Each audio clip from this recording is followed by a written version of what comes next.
There is a requirement that the lease of any lease of the right of way, even though DOT owns it, any lease of the right of way to a third party would have to be approved by no less than 4 members of this governing body. So it's a little early for that. We're still in negotiations with CFX and DOT for the main portion of the route, but just want to let you know we will be back at some time, hopefully to get your approval to complete the corridor, especially on that Sunrail portion. So we expect to be back. Not sure exactly when the timing. It might not gel. I think your next meeting is May, and not until May. So it could be before that, could be after that. But we'll work closely with you and with Nicola to get that action item in front of you when the timing is right. Mm-hmm. And then, Madam Chairman, as I've said at MetroPlan and others, there is my contact info. Would love to, if you have questions later, happy to meet with you anytime, either one-on-one or if your individual jurisdictions would benefit from a presentation, we'd be happy to do that. We invite you to tour the facility, either to come down to South Florida and ride on the train, or even if you want to come to the airport and see where our station will be and walk out on the platforms. I'd love to give you a tour of that as well. So. Thank you again for the time. So Thank you. could just hold on. Right. Commissioner Miller, go ahead. I just had a couple of questions, Madam Chairman. First of all, Thank you. with the venture with Virgin, are you changing the name of all? Thank you all for 5 years. Yes, Commissioner, I should have mentioned that. So during this next year, 2019, we will transition to Virgin Trains USA. So this presentation will no longer be yellow. It will be red at some point. So. With the, and I'm excited about phase 2, which is from West Palm up to Orlando. How long would that train take, the actual trip, and what do you have intended cost or travel time? So from Miami to Orlando, the trip would take 3 hours every time. So regardless of the traffic on I-95 or the Turnpike, it takes 3 hours, and it's a productive 3 hours. You can work or take a nap or read a book. As far as cost, we haven't determined the cost yet, but it'll be competitive with the true cost of driving, and it'll be cheaper than flying. The Thank next you. comment I have is more of a statement for us, and I'm excited about going to Tampa, but for us to really look Me at that, too. we need some time to look at the agreement, because obviously we all know the devil's in the details. So we need at least 30, 60 days for us to look at it. So I don't want to just come to this meeting and here's the agreement, let's vote. Fair point. Noted, definitely. Mayor Demmings? Are there any discussions with the potential spur going to Disney from Tampa? So, Mayor, we've had conversations and interest, or we've had interest expressed from property owners all along from Orlando to Tampa. Our focus right now is Orlando to Tampa. There have been some property owners along the 417 corridor that have expressed interest in having a station. I want Orlando to Tampa first. Most popular, Orlando is the most popular tourist destination in the world. So, the market will drive that decision, and but nothing definite yet. Thank you. Okay. Madam Billy? Chair, go ahead. Just a comment and then a brief question. I think what this shows when you're looking at vision, and that's what this is the planning, I think this only enhances the operation of Sunrail, giving all the connectivity. Maybe being a little selfish, look forward, as I found out today, that you also now have the rail rights to go to Jacksonville. You could actually wind up having maybe a stop in Daytona Beach area, which would then give you an additional coast to coast when the Tampa is complete. And I know this is long range, but that's what you have to do. If you don't plan long range, you get way behind. And I think it only enhances that. And I was surprised years ago when the monorail that Disney proposed from OIA at the time was rejected and turned down. Rats. I know you're not going to comment on that, but I always thought, as an outsider, I thought that was a great idea, since so much of the transportation is from there, and I know it affected other of the transportation people that provide it, but what a way to reduce traffic around that area, which those of us who don't live here and sometimes really don't like driving through here, although we do. I don't blame you, me put something either. Add as another benefit, so thank you for the presentation. Absolutely, and Commissioner, that facility at the OIA that I showed you is meant to house more than just high-speed rail, and we are fully supportive of, and we think there should be a light rail connection from the airport to the convention center. We're going to have visitors from South Florida that want to go to the convention center, so we want to work as a regional partner to help make that happen as well. Thank you. Mayor Dodd?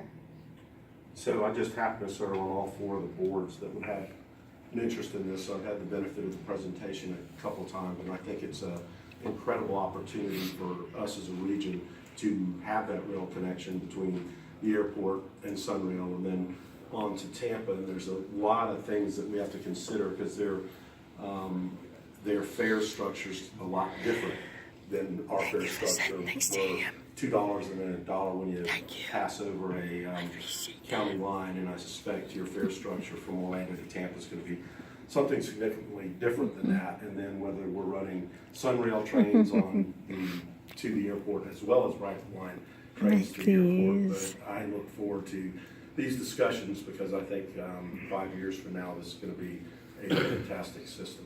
Thank you, Mayor. And, we've talked about this before, but the benefit of being a private company is we can be nimble and flexible, and I think we can absolutely work through and find a solution that works from a fare structure standpoint.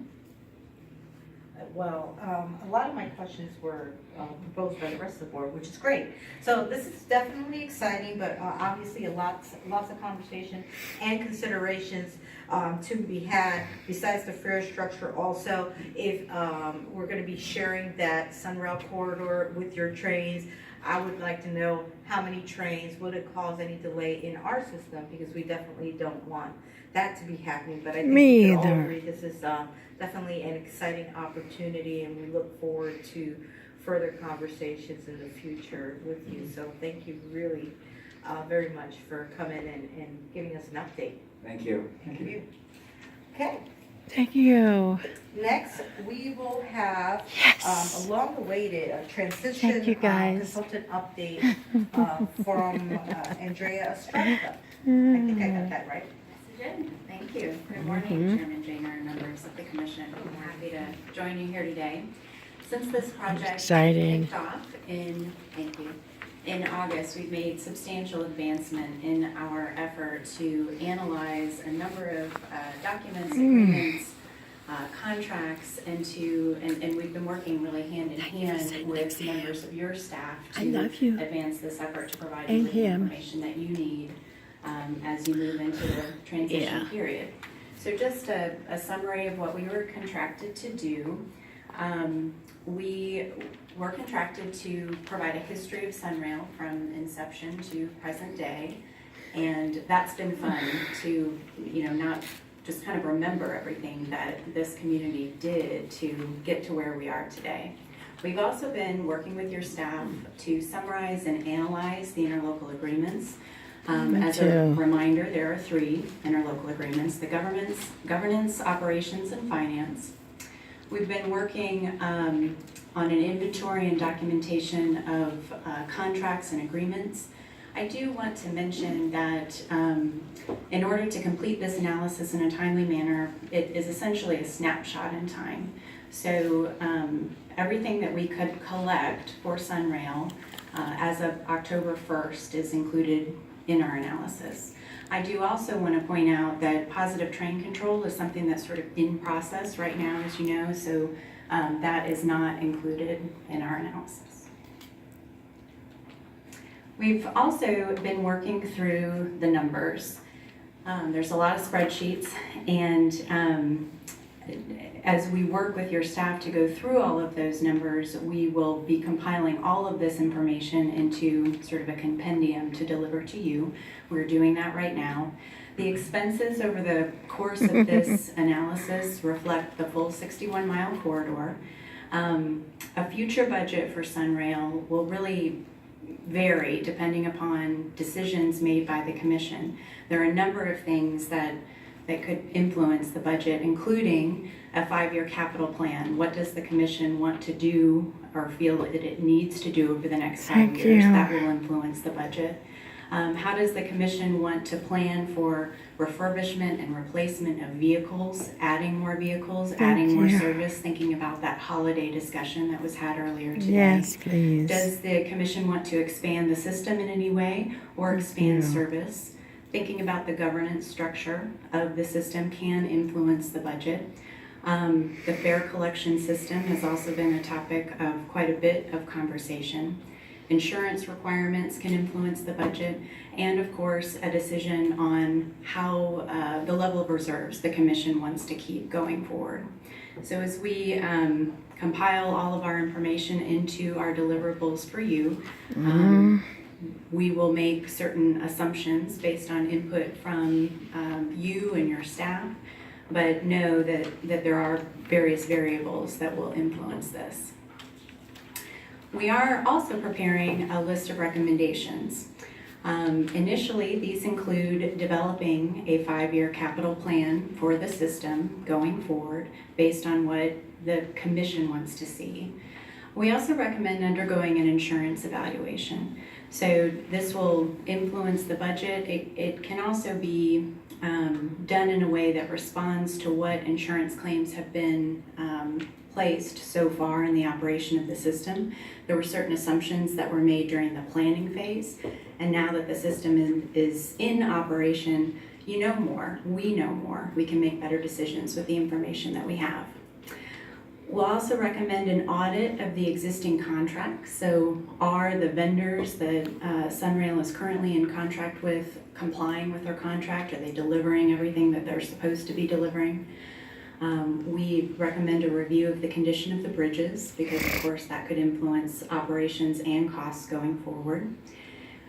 We also are looking ahead to what needs to be done to actually operate the system under the Central Florida Commuter Rail Commission. And of course, that includes creating policies and procedures going forward, procurement policies, risk management policies, standard operating procedures for a variety of things that we are all familiar with our own agencies, but Sunrail has to create for itself. And then finally, creating job descriptions and initiating a search for executive staff to handle the operations of the agency and manage the contracts with the vendors. Do you have a timeline for all of that? We are working on a timeline, and as you can see from the final slide in this presentation, there are a number of things that that have to happen. And to put it into perspective, we've got about 2 fiscal years between now and when transition is scheduled to happen. That's May of 2021. And so completing this analysis is of course at the top of the list, and we'll be doing that over the next month or 2. As I said, we recommend some additional analyses that will help determine the budget going forward. So we recommend initiating those as soon as possible. Developing that capital plan or TDP. TDP stands for the Transit Development Plan.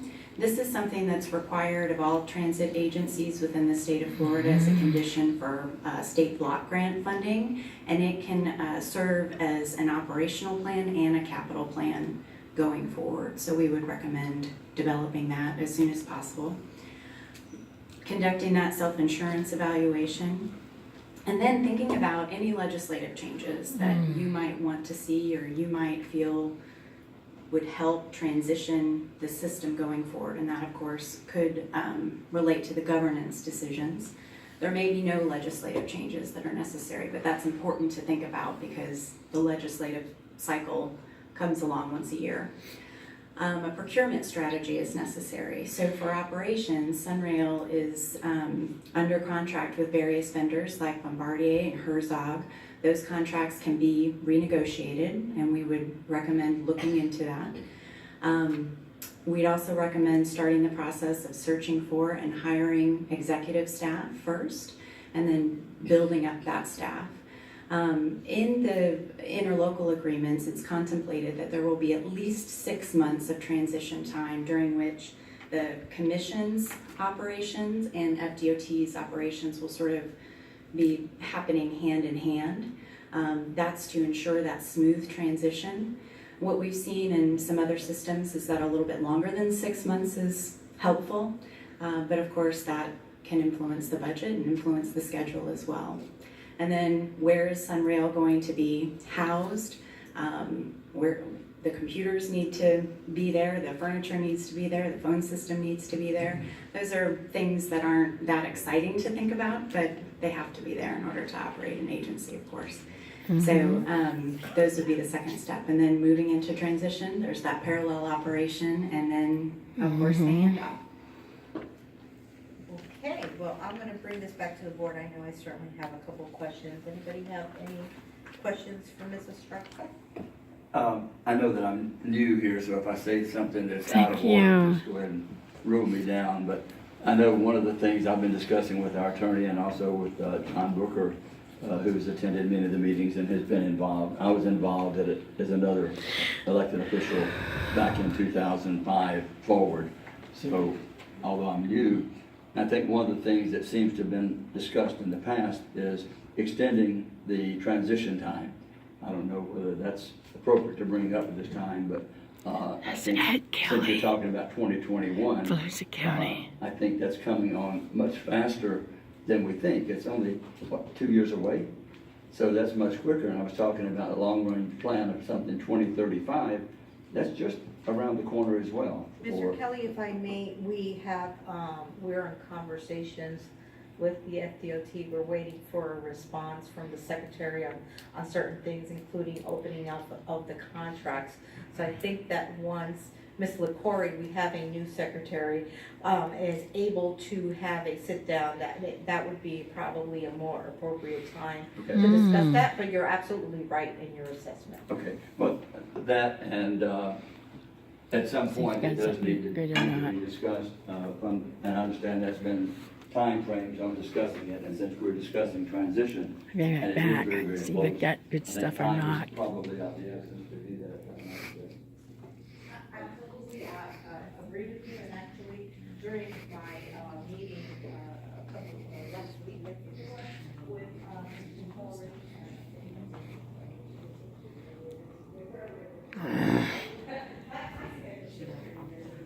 we had that conversation, and again, she. Sorry about that. We don't have any treat in here. But we got hot cocoa. I had one this morning. Because we all agree that time is of an essence, and that's why we're looking at this, and we have this transition consultant.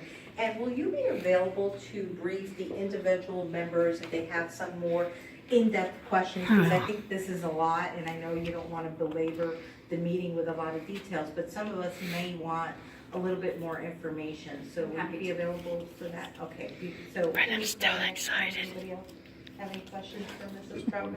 Just one statement, if I may. Talking about reviewing the bridges, you talked about insurance, capital improvement. I'm hoping, and I just don't want to assume that in that review is also ADA. Yes, And so make sure that's, Yes. that's just as important. yes, we do recommend that, I just didn't hear that, so I just want to make sure. I'm remiss for not mentioning it, but I'm happy that you brought it up. ADA requirements are in effect today. I realize that, but I just want to make sure that. Yes, yes. Okay, excellent. Mayor Demme? Oh, I'm good, thank Oh, you're good. I thought you said you wanted something. Okay, thank you very much, Mrs. Straka. I know I personally look forward to meeting with you on a one-on-one with a couple more questions. It seems like this commission is going to have a lot of decisions to be making pretty soon. So we'll have probably a lot more on our action agenda items. Next, we'll move on to our agency update. Ms. McCory? Thank you, Madam Chair. As you referenced, and I really should have addressed it earlier, Secretary Tebow was recently selected as the new Secretary of FDOT. I believe his first day in the office was a week ago this past Monday. He has been making his way around the state, reintroducing himself to DOT staff. Of course, he's a longtime DOT person. And so I have requested some time with him, but as you can imagine, his schedule is is not his own, I would say, at this point in time, but I have made that request, and I'm sure that he will get to it when he can. So that request is underway. All right, going on to the agency update. Wanted to start with just a couple of things that we've done recently that we think is enhancing ridership and also kind of answering the call on some of the feedback that we've gotten from folks. So we introduced a game night train for the Magic Games, weekday Magic Games, beginning in November. And really with the change in our schedule from a 36 train schedule to a 40 train schedule, northbound movement out of Church Street is handled with our normal schedule. The P340 is the last northbound train, and it handles game day traffic very well. What we didn't have is a southbound partner, and so we asked our O&M contractor, Bombardier, if they could propose a solution, and they proposed the P341, which stages out of Church Street on game nights and makes those southbound movements. It has been very well received. We have on average about 50 people that ride that train, so I think that's 50 less people that are trying to find a parking space, 50 less people that are in the congestion after. Well, So I'll we let you find go. that to be very Bye. successful.